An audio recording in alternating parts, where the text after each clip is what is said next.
Shalom. இந்த வார 7 டே சேலஞ்சுக்கு உங்கள் எல்லாரையும் ஆண்டவர் இயேசுவின் நாமத்தினால் வாழ்த்தி வரவேற்கிறோம். இந்த வாரத்தில் ஆண்டவர் நமக்கு தருகிற அடிப்படை தேவைகளுக்காக அவருக்கு நன்றி சொல்ல போகிறோம். நம்ம நன்றி உணர்வோடு ஒருவருக்கு தேங்க்ஸ் சொல்லும் பொழுது நம்முடைய சரீரத்தில் டோப்பமைன் அப்படின்ற ஒரு கெமிக்கல் சுரக்குது. இது நமக்குள் ஒரு சந்தோஷத்தை கொண்டு வருது. அதனால் இந்த வாரத்தில் கர்த்தர் நம்ம கொடுக்குற அடிப்படை தேவைகளுக்காக அவரை ஸ்தோத்தரிக்க போகிறோம். என்னைக்காவது நீங்கள் சுவாசிக்கிற மூச்சுக்காக ஆண்டவருக்கு நன்றி சொல்லியிருக்கிறீங்களா? ஒரு நாளைக்கு சுமார் 22,000 முறை நம்ம சுவாசிக்கிறோம். ஏராளமான லிட்டர் கணக்கான ஆக்சிஜனை உடம்புக்குள்ளே எடுத்துக்கொள்கிறோம். இவ்வளவு மூச்சு காற்றை கர்த்தர் நமக்கு இலவசமாக கொடுக்கிறார். என்னைக்காவது அவருக்கு நம்ம ஸ்தோத்திரம் சொல்லியிருக்கிறோமா? இப்போ நாம் அவரை ஸ்தோத்திரம் பண்ண போகிறோம். எல்லாரும் ஆயத்தமாக இருக்கிறீங்களா? முதலாவது, நமக்குள்ள நம்ம இழுக்கிற அந்த ஆக்சிஜன், அந்த பிராணவாயு உள்ளே போன உடனே நம்முடைய செல்களுக்குள்ள அது ஆற்றலை உருவாக்குதான். அதனால தான் நம்முடைய உடம்பு சீராக இயங்குகிறது. ஆகவே நமக்கு ஆண்டவர் கொடுக்கிற இந்த பிராணவாயுக்காக உள்ளத்தின் ஆழத்திலிருந்து அவருக்கு நன்றி செலுத்துவோம். ஆண்டவரே, எங்களுடைய செல்கள் சீராக இயங்க ஒரு எரிபொருளாக நீங்கள் இந்த பிராணவாயுவை எங்களுக்கு கொடுப்பதற்காக நன்றி செலுத்துகிறோம்.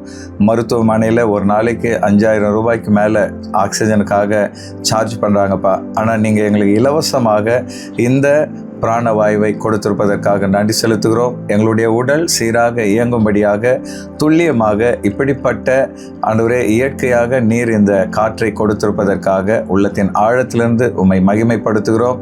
நன்றியோடு உம்மை நாங்கள் ஸ்தோத்தரிக்கிறோம். இரண்டாவது, இந்த பிராணவாயு நுரையீரல் வழியாக நம்முடைய இரத்தத்தில் கலந்து நமக்கு ஒரு புது பலனை கொடுக்கிறது. அதற்காக கர்த்தரை நாம் ஸ்தோத்தரிப்போம்.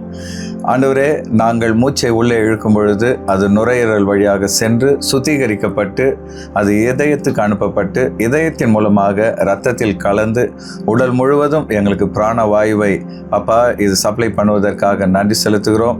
இவ்வளவு அற்புதமாக எங்களுடைய உடலுக்கு தேவையான உயிர் மூச்சை கர்த்தர் கொடுப்பதற்காக ஸ்தோத்திரம். எங்கள் சரீரமும் அதை ஏற்றுக்கொண்டு பயன்படுத்துவதற்கு ஏற்ற விதத்தில் நீர் இந்த சரீரத்தை ஆண்டவரே படைத்திருப்பதற்காக உம்மை துதிக்கிறோம். இவ்வளவு ஞானமுள்ள தேவனை, எங்கள் மேல் இவ்வளவு அன்பு வைத்திருக்கிற ஆண்டவரை மனதார துதிக்கிறோம், ஸ்தோத்தரிக்கிறோம். நன்றி நன்றி நன்றி தகப்பனே. மூணாவதாக, இந்த பிராணவாயு மூலமாக தான் நம்முடைய மூளையை செயல்படுதான். நாம் உள்ள இழுக்கிற பிராணவாயுவில் 20% மூளையை எடுத்துக்குதான். நமக்கு போதுமான அளவு ஆக்சிஜன் கிடைக்கலன்னா மூளை குழப்பம் அடைஞ்சிரும், சோர்வடைஞ்சிரும், மயக்கம் வந்துடும். ஆகவே கர்த்தர் ஒவ்வொரு நாளும் நம்முடைய மூளை இயங்குவதற்கு தேவையான இந்த பிராணவாயுவை கொடுப்பதற்காக அவரை நாம் ஸ்தோத்தரிப்போம். அப்பா, இந்த நாளில் கூட மனதார உம்மை நாங்கள் ஸ்தோத்தரிக்கிறோம். எங்களுடைய மூளை செயல்படுவதற்கு தேவையான பிராணவாயுவை ஒவ்வொரு நாளும் எங்களுக்கு கொடுத்து நாங்கள் சீராக எங்கள் வாழ்க்கையை நடத்தும்படியாக நீர் கொடுத்த கிருபைக்காக உம்மை ஸ்தோத்தரிக்கிறோம். ஒருவேளை எங்களுக்கு போதுமான அளவு இந்த ஆக்சிஜன் கிடைக்காவிட்டால் எங்களுடைய மூளையே செயலிழந்து விடும் என்று மருத்துவர்கள் சொல்கிறதை நாங்கள் காண்கிறோம். கர்த்தர் தாமே ஒவ்வொரு நாங்கள் உயிர் வாழ்வதற்காக நீர் கொடுத்திருக்கிற இந்த பிராணவாயுவுக்காக அதை உள்வாங்கி எங்களுடைய உடல் இயங்கும்படியாக இந்த மூளைக்கு நீர் கொடுத்திருக்கிற ஆண்டவரே அந்த செயல் திறனுக்காக உம்மை ஸ்தோத்தரிக்கிறோம். நீர் இப்படிப்பட்ட ஞானமுள்ள தேவனாக எங்கள் சரீரத்துக்கு தேவையான இந்த பிராணவாயுவையும் உண்டாக்கின தேவனாக இருப்பதற்காக நன்றியோடு உம்மை ஸ்தோத்தரிக்கிறோம். நன்றி நன்றி நன்றி தகப்பனே. நாலாவதாக, நம்ம உள்ளே பிராணவாயுவை எடுத்துக்கொண்டு மூச்சை வெளியே விடும் பொழுது கார்பன் டை ஆக்சைடை, அதாவது கெமிக்கல் நிறைந்த அந்த காற்றை வெளியே விடுகிறோம். இந்த கார்பன் டை ஆக்சைடு சரீரத்திலிருந்து வெளியே போகலைன்னா உடம்புல அமிலங்கள் சேர்ந்து உடல் உறுப்புகள் கெட்டு போயிடும். ஆகவே எவ்வளவு அற்புதமாக ஆண்டவர் நமக்கு இந்த பிராணவாயுவை தருகிறார். அதற்காக அப்பாவுக்கு நன்றி செலுத்துவோம். ஆண்டவரே, நாங்கள் ஒவ்வொரு முறையும் சுத்தமான பிராணவாயுவை உள்ளே எடுத்துக்கொண்டு உள்ளே இருக்கிற அமிலத்தன்மை நிறைந்த கார்பன் டை ஆக்சைடை வெளியே விடும்படியாக எங்கள் சரீரத்திலே நீர் வைத்திருக்கிற இந்த அமைப்புக்காக நன்றி செலுத்துகிறோம். எங்களுக்கு போதுமான பிராணவாயு கிடைக்காவிட்டால் உடலிலே அமிலங்கள் சேர்ந்து எங்கள் சரீரம் உறுப்புகள் எல்லாம் கெட்டு போய்விடும் என்று அறிகிறோமே. இந்த நாளிலே கூட நாங்கள் உள்ளத்தின் ஆழத்திலிருந்து உம்மை ஸ்தோத்தரிக்கிறோம்.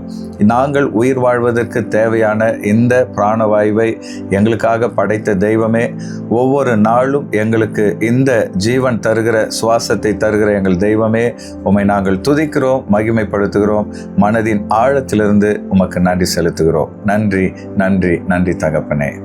ஐந்தாவதாக, நம்முடைய மூச்சு காற்றை வெளியே விடும் பொழுது வெறும் அமிலத்தன்மை அடங்கிய கார்பன் டை ஆக்சைடை மாத்திரமல்ல, உடம்புல இருக்கிற எக்ஸஸான ஹீட்டையும் நம்ம வெளியே விடுறோமா. அதனால தான் நம்முடைய உடம்பு ரொம்ப சூடடைந்து கெட்டு போய் விடாதபடி இது ஒரு சமநிலையை ஏற்படுத்துகிறது. ஆண்டவர் எவ்வளோ ஆச்சரியமாக இந்த சிஸ்டத்தை உடம்புல வச்சிருக்கிறார் பாருங்க. கண்களை மூடி அப்பாவுக்கு நன்றி செலுத்தலாமா? ஆண்டவரே, நாங்கள் மூச்சை வெளியே விடும் பொழுது கார்பன் டை ஆக்சைடை மாத்திரமல்ல, எங்கள் உடலில் இருக்கிற அதிகப்படியான சூட்டையும் வெளியேற்றுவதற்கு இந்த மூச்சு காற்றை நீர் பயன்படுத்துவதற்காக உமக்கு நன்றி செலுத்துகிறோம். எங்களுடைய உடல் ஒரு சரீரத்தில் ஆண்டவரே ஒரு தொழிற்சாலையை போல இயங்குவதற்காக உம்மை நாங்கள் துதிக்கிறோம். இவ்வளவு நுட்பமாக, இவ்வளவு அருமையாக, ஞானமாக எங்களுடைய சரீரத்தை படைத்தது மாத்திரமல்ல, அந்த சரீரத்துக்கு தேவையான, நாங்கள் உயிர் வாழ தேவையான பிராணவாயுவையும் கொடுத்த தேவனாகிய உம்மை நன்றியோடு துதிக்கிறோம், ஸ்தோத்தரிக்கிறோம், மகிமைப்படுத்துகிறோம். ஆறாவது, நம்ம காற்றை உள்ள இழுக்கும் பொழுது சில நோய் கிருமிகளையும் சேர்த்து நம்ம உள்ளே இழுத்துருவோம். ஆனால் நம்முடைய நுரையீரலில் நோய் எதிர்ப்பு சக்தியை கர்த்தர் வைத்து இந்த கிருமிகள் எல்லாம் கொல்லப்பட்டு சுத்தமான காற்று உள்ளே செல்லும்படியான ஒரு அமைப்பை கர்த்தர் ஏற்படுத்தி இருக்கிறார். இவ்வளவு அற்புதமாக ஆண்டவர் நுரையீரலை படைத்து இந்த காற்றை சுவாசிக்க அவர் கொடுத்த கிருபைக்காக அப்பாவுக்கு நன்றி செலுத்தலாம். ஆண்டவரே, நீர் எங்களுக்கு ஜீவ காற்றை தருவது மாத்திரமல்ல, நாங்கள் காற்றை சுவாசிக்கும் பொழுது தேவையற்ற கிருமிகள் உள்ளே செல்வதை தடுப்பதற்காக எங்கள் நுரையீரலிலே ஒரு எதிர்ப்பு சக்தியை நீங்கள் வச்சிருப்பதற்காக நன்றி செலுத்துகிறோம். கர்த்தாவே, சகலத்தையும் அதினதின் காலத்தில் நேர்த்தியாய் நடப்பிக்கிற ஆண்டவர், எங்களுடைய சரீரத்தை பாதுகாப்பதற்காக இவ்வளவு அருமையாக காரியங்களை நீர் சிருஷ்டித்து வைத்திருப்பதற்காக உம்மை நாங்கள் துதிக்கிறோம். கர்த்தாவே, இந்த நுரையீரல் சரியாக செயல்படுவதற்கு நீர் கொடுத்த கிருபைக்காகவும், இந்த நுரையீரல் மூலமாக ஒவ்வொரு நாளும் நாங்கள் காற்றை சுவாசித்து உயிர் வாழ நீர் எங்களுக்கு கொடுத்த அந்த கிருபைக்காகவும் உள்ளத்தின் ஆழத்திலிருந்து உம்மை நாங்கள் துதிக்கிறோம். நன்றி, நன்றி, நன்றி தகப்பனே. ஏழாவதாக, கடைசியாக, இந்த காற்று இல்லைன்னா நம்மளால பேசவே முடியாது. உங்களுக்கு தெரியுமா? நம்ம காற்றை உள் வாங்கி அதன் மூலமாக நம்முடைய நாண்கள், குரல் வலைகள் அதிர்வடைவதனால தான் சத்தம் வெளியே வருகிறது. அது மாத்திரம் இல்லை, காற்று இல்லைன்னா நமக்கு மூக்கு வாசனையும் அறிந்து கொள்ள முடியாது. சுவையான உணவை நாம் ரசித்து சாப்பிடுகிறோம் என்றால் அதற்கு ஆண்டவர் படைத்த காற்று ரொம்ப ரொம்ப அத்தியாவசியமானது. கண்களை மூடி நாம் அப்பாவை ஸ்தோத்திரம் பண்ணுவோம். ஆண்டவரே, நீர் படைத்த இந்த காற்றினால் எங்களை பேச வைத்திருக்கிறீர். இந்த காற்றின் மூலமாக நாங்கள் நல்ல வாசனையை நுகர்ந்து உணவை ருசித்து சாப்பிட கிருபை கொடுத்திருக்கிறீர். இவ்வளவு அற்புதமாக மனிதனுக்கு தேவையான சகலத்தையும் இந்த பூமியிலே படைத்து மனிதன் உயிர் வாழ்வதற்கு தேவையான ஜீவ சுவாசத்தையும் அவன் நாசியிலே ஊதி ஒவ்வொரு நாளும் உயிர் வாழ நீர் கொடுக்கிற இயற்கையான இந்த காற்றுக்காக நன்றி செலுத்துகிறோம். கர்த்தாவே, உங்களை மனதார நாங்கள் மகிமைப்படுத்துகிறோம். உள்ளத்தின் ஆழத்திலிருந்து உம்மை ஸ்தோத்தரிக்கிறோம்.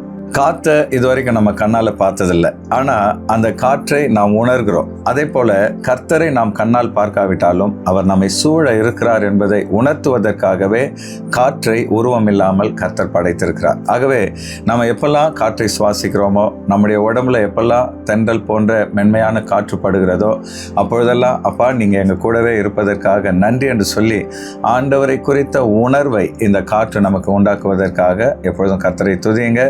ஆண்டவர் தொடர்ந்து உங்களை ஆசீர்வதிப்பாராக. இந்த நாள் 7 டே சேலஞ்ச் உங்களுக்கு ஆசீர்வாதமாக இருந்திருக்கும்னு சொல்லி நான் விசுவாசிக்கிறேன். இது உங்களுக்கு பிரயோஜனமாக இருந்திருந்தா லைக் பண்ணுங்க. இன்னைக்கு சொல்லப்பட்ட குறிப்புகளில் எது உங்கள் மனசை தொட்டுச்சுன்னு சொல்லி நீங்கள் கமெண்ட் பண்ணுங்க. இது மற்றவங்களுக்கு ஆசீர்வாதமாக இருக்கும்னு தெரிஞ்சால் அவங்களுக்கு இதை ஃபார்வர்ட் பண்ணுங்க. ஆண்டவர் இயேசு உங்களை ஆசீர்வதிப்பாராக. Thank you and God bless you.